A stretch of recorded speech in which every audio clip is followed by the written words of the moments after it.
Pangarap kong maging isang prinsesa.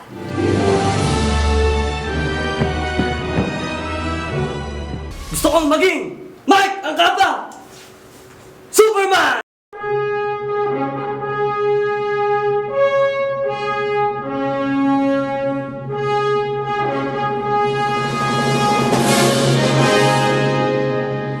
Lahat tayo may plano sa ating sarili.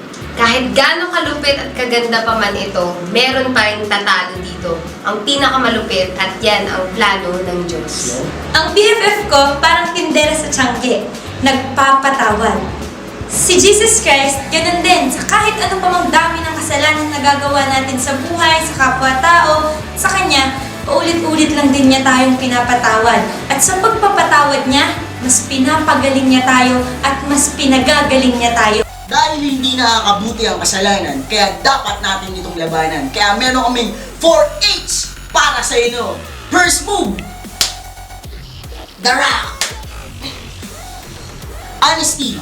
Pag nagkasala ka, aminin mo kahit masakit ito para sa'yo. Move number 2, Stone Cold Stunner. Humility. Dapat pag nagkakasala tayo, we should be humble enough to accept that we have sinned. Third move, Choke Slam. Ooh! Hate the sin, not the sinner. Magalit sa ginawa, wag sa gumawa. Fourth wrestling move, Clothesline. Oh! Ooh! Have a good confession. Siguraduhin yung maumpisal regularly. We have learned the quadruple H moves against sin. First, honesty. Second, humility. Third, hate the sin. And fourth, have a good confession. Pero teka, huwag natin kakalimutan ang gift of discernment. Ngayon, ano ba yung gift of discernment? Ano yan? Para kasing compass yan. Na-experience nyo na ba mag-camping? Diba, isa sa mga necessary equipment pag nag-camping ka, compass. Ano ba ginagawa ng compass? Ang compass, ginagamit siya para hindi ka mawala. Ngayon, ganyan ang discernment. Pag meron kang discernment, parang compass, never kang mawawala. Anumang direksyon, kung nalilito ka, walang panama yan. Basta may compass ka, alam mo kung saan ka papunta.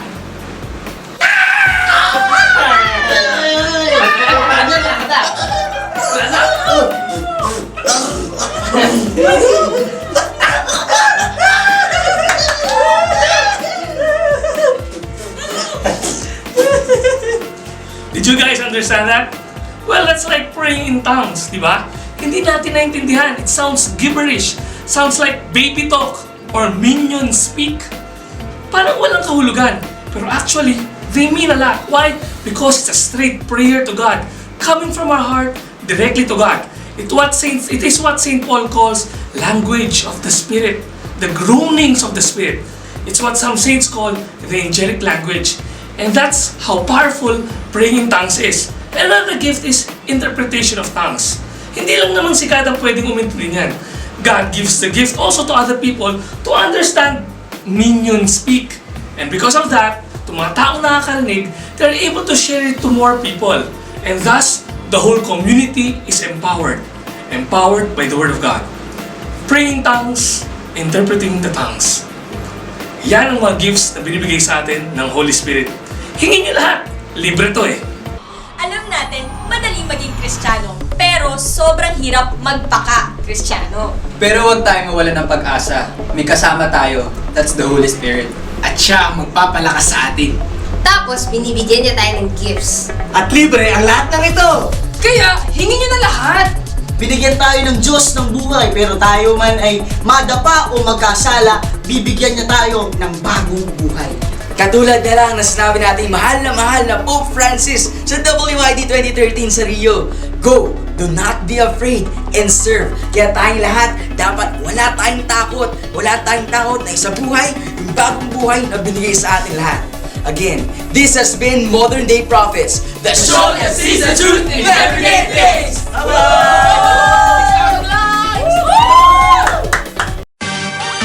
Y'all already know what it is. And we the blessed. Let's go. God is so good. Grace and mercy for everybody. And if you want His love, then you got it. God is so good.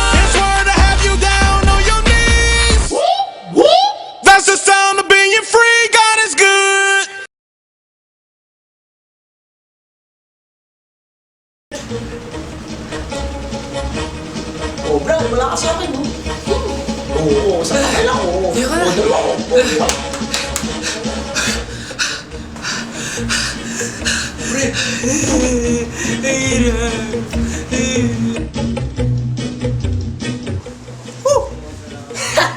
Bro, hirap ka na?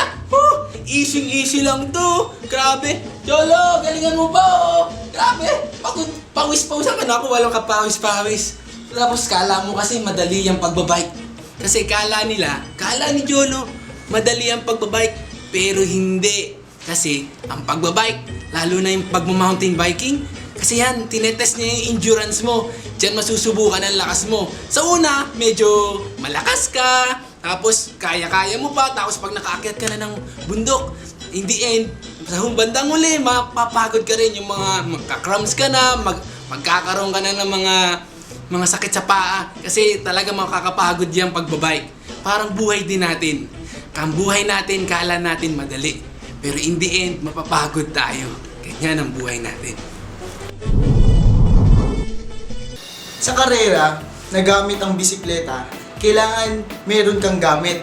Minsan, kailangan mo ng gear, kailangan mo tumigil sa pit stop para makapagpahinga ka at para matapos mo yung karera mo. Pero, sa buhay natin, kailangan din natin ng gamit. At ano itong mga gamit na to?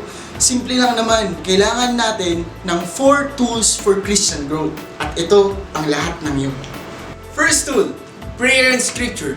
Para lang yan sa pagbabike. Noon, ang ginagamit, compass para hindi mawala. At ngayon, makabagong teknolohiya, GPS. Ganun ang ginagamit ngayon para hindi mawala sa pupuntahan.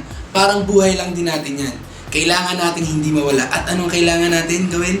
Prayer and scripture. Ano ba itong mga to? For example, in prayer, you can set a acts prayer. Ano ba yung acts? Adoration, contrition, thanksgiving, and supplication. Yun yung way of prayer. Pwede mo yung gamitin. Ano ba? In reading a scripture, kasi sabi nila sa astrology, doon nakikita lahat. Pero they're wrong. Makikita mo ang lahat sa scripture. Once you reflect every day, once you read every day, yung pagpapasa mo ng Bible araw-araw, doon ka ililid ni Lord sa mga will niya sa buhay mo. At ano pa ba? Praying the rosary. Ba't ba kailangan natin mag-pray ng rosary? Kasi naniniwala ako, ang pinakamalapit sa puso ng kanyang anak ay ang kanyang ina. Kaya hinihingi natin yung presence ni Mama Mary para magdasal sa kanya, humingi ng prayer sa kanya para mas mapalapit tayo kay Jesus Christ. Ganon tayo dapat magdasal. Second tool for Christian growth, service. Ang service para yung energy drink na kung saan nabuboost ka, nare-revive ka, at nare-refresh ka. Saan tayo magsaserve? Pag pinagsilbihan mo yung pamilya mo, naging magaling ka sa pag-aaral mo, at nagsisimba ka palagi, at isinasabuhay mo ang pagiging isang Katoliko mo, tunay ka na nagsaserve kay Lord. At patuloy ka na nagsaserve, yung time, yung talent, at yung treasure mo, ino-offer mo kay Lord at sa ibang tao, patuloy ka nagiging magaling na tao. At ang third tool for Christian growth ay sacraments. Para lang yung pambomba sa gulong. Siyempre, pag habang nagbabike tayo, ganyan, siyempre yung gulong natin, minsan mauoblong o kaya mafa-flat. Siyempre, kailangan nating dumaan sa mga pit stops. Parang sa buhay din natin, maraming pit stops na pwede tayong pagdaanan. Gaya na lang ng baptism, reconciliation, Holy Communion, confirmation, matrimony, holy order, at anointing of the sick. Ang galing, no? From womb to tomb, andyan si Lord para sa atin. Pero hindi lang yun.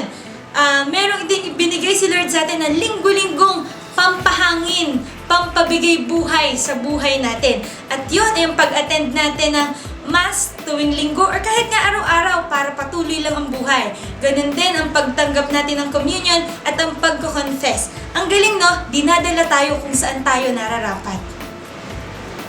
The fourth tool for Christian growth, fellowship. Alam niyo yung Tour de France? Actually, ang cycling, team sport yan. Hindi lang nag-iisa ang nagbibisikleta buong karera. Isa-isang team, maraming tao at sa bawat kasama sa team, meron silang ginagawa. Merong climber, merong sprinter, merong captain. Lahat sila may kailangan gawin at lahat sila kasama sa buong karera. Parang buhay lang natin yan. Si Lord, binigyan na tayo ng mga kasama sa buhay na to. Andiyan ang mga magulang natin, kapatid, mga kaibigan, to motivate us, to push us. Lalong-lalo na pag nahihirapan na tayo. Sa karera ng buhay, may hirapan tayo mag-isa. Kailangan natin ng kasama. Ngayong alam na natin ang 4 tools for Christian growth, tweet-tweet din pag may time. #para lumago. Hindi lilipas ang isang araw na hindi ko nababasa ang love letter ni Lord. #para lumago.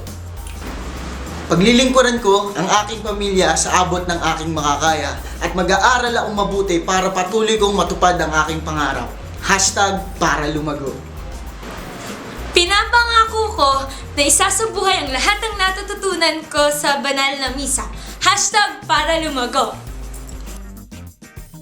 I will do my best to love everyone, especially those who are difficult to love. #para lumago. At ngayon, alam natin na mahal na mahal na mahal tayo ni Lord at may plano tayo sa buhay natin. Kaya pinadala niya ang kanyang bugtong na anak na si Jesucristo para ipako sa krus at bigyan tayo ng panibagong buhay. At paulit-ulit niya tayong pinapatawad sa lahat ng kasalanang nagagawa natin sa buhay. At pinadala niya ang banal na Espiritu Santo para palakasin tayo. At ngayon, alam na natin kung paano lumago bilang isang tunay na Kristiyano. Dahil yon sa 4 tools for Christian growth. At hindi natin kaya na mag-isa. Kaya, kung wala pa kayong community, sumali na kayo sa amin dito sa CFC YFL at CFC SFL. Like us on Facebook, follow us on Twitter, subscribe on our YouTube channel, at kung meron kayong comments, suggestions, kung gusto nyo makontak namin kayo, comment on the comment section below. Now, this has been the Modern Day Prophets. The show that sees the truth in everyday things. God is so good! Mahal tayo ng Diyos at may plano sa atin.